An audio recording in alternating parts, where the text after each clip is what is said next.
روزانہ سوتے وقت یہ 2 صورتیں کوئی پڑھ لے اس کے اوپر کبھی جادو نہیں ہو سکتا. دن چڑھے اور دن اترے، صبح دن چڑھ رہا ہے شام کو دن اتر رہا ہے، یہ 2 صورتیں آپ پڑھ لیں، کسی قسم کا کوئی جادو نہیں ہوتا.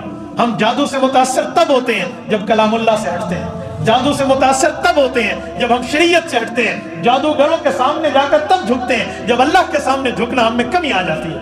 میرے دوستو، یہ جو حدیث پاک ہے آپ نے سنا ہوگا، اللہ کے رسول نے کیا فرمایا کہ فرض مسجد میں اور سنتیں کہاں پڑھو؟ گھروں میں. حدیث ہے نا کہ گھروں کو قبرستان نہ بناؤ، یہاں پر سنتیں پڑھو. ایک تو وجہ ہے کہ حضور کا حکم پورا ہوتا ہے گھر میں پڑھو، ایک اور ثواب ہے گھر میں سنت پڑھ کے مسجد جائیں گے تو حدیث میں ایسا ثواب ہوگا جیسے احرام باندھ کے کوئی بندہ حرم جا رہا ہو، بہت بڑا اجر ہے. ایک فائدہ اور بھی، وہ کیا ہے؟ جنات سے حفاظت ہے، جنات سے حفاظت ہے گھر میں سنت پڑھنے پر. آپ کہیں گے کیسے؟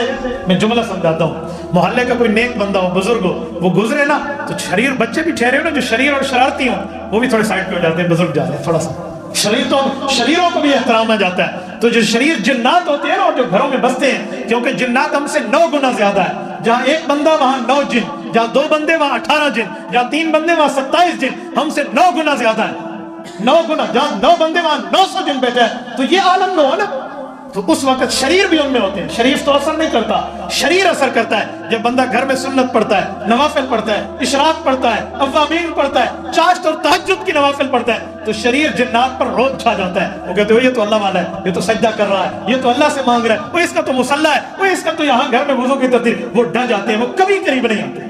جب ہم گھروں کو قبرستان بنا کے بیٹھ جائیں، نہ ادھر تلاوت کریں، نہ ادھر نماز پڑھیں، نہ ادھر کوئی اور دینی کام، تو جینتے سے چیزیں چڑھنے والا اللہ بھاوے تو کبھی جن نہیں آتا. اپنے آپ کو پاکیزہ رکھو، اپنے آپ کو مضبوط رکھو، دین پر قائم رکھو، آپ کے قریب جن نہیں آئے گا، کبھی نہیں آئے گا جن. ہاں کسی چھوٹے موٹے نے چھیڑا بھی تو آپ یہ پڑھتے رہیں، وہ چھیڑنے والے کو ان کے بڑے سمجھائیں گے. جنات کے چھوٹوں کو جنات کے بڑے سمجھائیں گے، وہ اس کے قریب نہ جانا، یہ تیرے چنگل اور دام تصویر میں آنے والا نہیں ہے. میں اپنے مشاہدے، اپنے تجربے کی بات کرتا ہوں. میرا ادارۃ النعمان یہ 2013 میں بنا، نئی عمارت جو بنی ہے اس کی تعمیر ہوئی اور ہماری نئی عمارت بن گئی. جب ہم نے وہاں پڑھنا شروع کیا نا، پہلی رات کی بات ہے، میرے ساتھ ایک 2 شاگرد بیٹھے ہوئے ہیں اور میں شاید کوئی تفسیر کی کتاب تھی وہ میں پڑھ رہا ہوں. رات کے 12-11 بج رہے تھے، 11 کے بعد کا ٹائم ہی ہوگا، اندھیری رات تھی. تو ایک لڑکا نیچے بیٹھ کے مطالعہ کر رہے ہیں اور ابھی ہم نیا سلسلہ شروع کر رہے تھے. تو دیوار سے ایسے آواز آئی ہے نا جیسے گڑگڑ ایسے آواز سماعت ہوتی ہے. تو میں نے پڑھتے ہوئے اتنی زور سے آواز آئی کہ مجھے ڈسٹرب ہوا اور میں نے یوں دیکھا. ایک بار دیکھا تو میرے جو شاگرد نیچے بیٹھے تھے وہ تھوڑا کمزور دل کے تھے، تو اس نے آدھی رات کو آواز ہو اور اس نے مجھے دیکھا، میں نے اسے دیکھا. تو باتوں میں منہ سے ہم نے کچھ نہیں کہا، آنکھوں میں بات ختم ہو گئی. آواز جو ختم ہو گئی ہم نے کہا چل جانے دے. میں بھی پڑھنے لگ گیا اور وہ بھی. کچھ ٹائم بعد دوبارہ پھر اس نے دیکھا، مجھے سمجھ آ گیا کہ یہ پریشان ہو جائے گا. تو میں نے کہا کیا آواز کیا؟ اب وہ ایسی آواز نہیں تھی کہ کوئی پڑوسیوں گھر سے آ رہی ہو. تو میں نے اسے کہا اللہ کے بندے یہ سردیوں میں لوہا سکڑتا ہے، یہ گاڈروں کی آواز ہے. سمجھانے کے لیے لوہا سکڑ، ہمیں بزرگ تو یہ کہتے ہیں گرمیوں میں پھیلتا ہے سردیوں میں سکڑتا ہے. اب اسے تسلی، میں نے کہا لوہا شاید سکڑ رہا ہے. مجھے کہتا ہے استاد جی داڑھی میرے منہ تے آ گئی، آج تک لوہے کی آواز ہے جی میں نہیں سنی. میں نے کہا جانے دے، چلو بات آئی گئی ہوگی. تیسری بار آواز آئی تو وہ کھسک کے میرے پاس آ گیا اور کہتے ہیں لوہے کو آپ سنبھالو. یقین مانے میں کوئی عامل نہیں ہوں، لیکن ایک بات ہے، میں گھر میں الحمدللہ تلاوت بھی کرتا ہوں، گھر میں مطالعہ بھی کرتا ہوں، سنت بھی پڑھتا ہوں، اور پلید کبھی نہیں گھومتا، پلید کبھی کوئی کھانا پینا نہیں کرتا اور کسی پر ظلم نہیں کرتا. تو مجھے یقین تھا کہ میں نے اگر ان جن سے بات کی تو یہ مان جائیں گے. ایک آساس آگ پڑا ہوا تھا ڈنڈا، وہ میں نے اٹھایا اور نیچے کارپیٹ پہ مارا. میں نے کہا سنو، جیسے آواز بات کرنے کا طریقہ ہوتا ہے نا، حضرت درخواستی فرماتے تھے گھروں میں کچھ ہو نا تو جو بندہ نماز قرآن والا وہ بات کر سکتا ہے. تو میں نے کہا اے سنو، مجھے چھیڑنے آئے ہو، شرم نہیں آتی تمہیں؟ میں اللہ کا قرآن پڑھ رہا ہوں، پیو ماں کس سے نہیں پڑھ رہا. اور میں نے ایسے ان کو امپریس کیا نا، دبایا جیسے دبانے کا حق ہوتا ہے. اردو میں، عربی میں، انگلش ٹوٹی پوٹی جتنی زبانیں، فارسی میں جو زبان مجھے آتی تھی میں نے ہر زبان میں نے کہا. بس ایک ان کی ماں میں ان کو گالی نہیں تھی، باقی جو ہوتا تھا میں نے کر دیا. میں نے کہا خبردار جو تم نے مجھے چھیڑا، کہ میں نے اللہ کے لیے جگہ بنوائی ہے، پوچھو اپنے ماں باپ سے جا کر، ہمیں چھیڑنے نہ ہو، کسی اور کے پاس جانا. 2013 آج 2021 میرے سامنے اللہ کا قرآن ہے، میرے بارے میں کبھی کوئی مسئلہ نہیں. کیوں؟ آپ حدیث پاک پہ عمل کریں، قرآن پہ عمل کریں. جن آپ سے دوڑے گا، حقیقت میں آپ سے دوڑے گا، اور جنات ایسے دوڑتے ہیں نمازی سے جیسے دوڑنے کا حق ہو.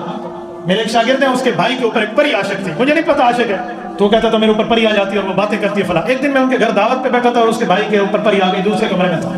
جب پری آتی تو 3 گھنٹے اس کے قریب کوئی نہ جاتا اور وہ تھپڑ جھپڑ مارتا. تو میں نے سورت جن پڑھی اور میں نے کہا مجھے لے جاؤ اس کے کمرے میں. وہ مجھے لے گئے تو بالکل سکون سے وہ لڑکا اٹھ کے بیٹھ گیا. خیریت ہے بالکل سکون کے ساتھ نا. تو میں نے کہا مجھے بھی پری دیکھنے کا شوق ہے. صاحب کو دکھاؤ کہ نہیں ہوتی ہے. کہتے آپ کیا کہہ رہے ہیں؟ میں نے کہا پری وری کھا جو تیرے اوپر آتی ہے, میں پری دیکھنے آیا ہوں, دکھا میں. انہوں نے کہا جی کوئی پری کچھ بھی نہیں ہے. جب میں وہاں سے آیا اگلے دن ان کے بھائیوں نے مجھے بتایا کہ مفتی صاحب اس کے اوپر پری آئی تھی, لیکن بعد میں آ کے اس نے کہا ہے کوئی تیرے اس سے تعلقات ہے, پتہ نہیں وہ ہمیں کیسے جانتی ہے. نہیں بس ٹھیک ہے کوئی نہیں مسئلہ, میں توبہ کر رہی ہوں اور توبہ میں جنات کی جماعت میں جا کر سے روزہ لگاؤں گی, میری جان چھڑا دے. پتہ نہیں کیا مسئلہ, صرف اور صرف بندہ کلام اللہ کی غیرت اتنی ہے, الفاظ ہے نبوی اور الفاظ ہے خدا کی اتنی غیرت ہے کہ جن مرعوب ہو جاتا ہے, اور جو جنات سے ڈرتا ہے جن اسے مزید ڈراتے ہیں. ایسے یار ایک جملہ آپ نے اردو میں سنا ہوگا کہ میری بلی مجھے میاؤں, یہ جملہ ہے یا نہیں؟ کیا مطلب میری بلی مجھے میاؤں کا؟ کیا بلی تو میاؤں کرتی ہے, تو میری بلی مجھے میاؤں کیوں کہتے ہیں؟ اس کی وجہ کہ بلی کو روٹی میں ڈالتا ہوں, وہ میرے ٹکڑوں پہ پل کے مجھے میاؤں کرے گی, یعنی مجھے چھیڑے گی, یہ مراد ہے. تو جنات ہمارے ٹکڑوں پہ پلتے ہیں. اللہ کے رسول نے فرمایا اللہ یمر بعظم ولا بروث الا وجدوا علیہ طعاما. مسلمان اور انسان جب گوشت کھا کر ہڈی کو پھینک دیتا ہے, اللہ اس ہڈی پر گوشت لگا کر جنات کو رزق دیتے ہیں. یہ حضور اسلام کی طرف سے دیا ہوا انہیں کھانا ہے. تو ہمارے ٹکڑوں پہ پلنے والا جن ہمیں آ کے دکھائے گا, یہ نہیں ہو سکتا. شرط یہ ہے کہ میں اللہ کے ساتھ ٹھیک ہوں, میں اپنی شریعت کے ساتھ ٹھیک ہوں. جب میں شریعت و دین کے ساتھ کچھ اوپر نیچے کروں گا تو جین میری گچی پکڑنی ہوگا.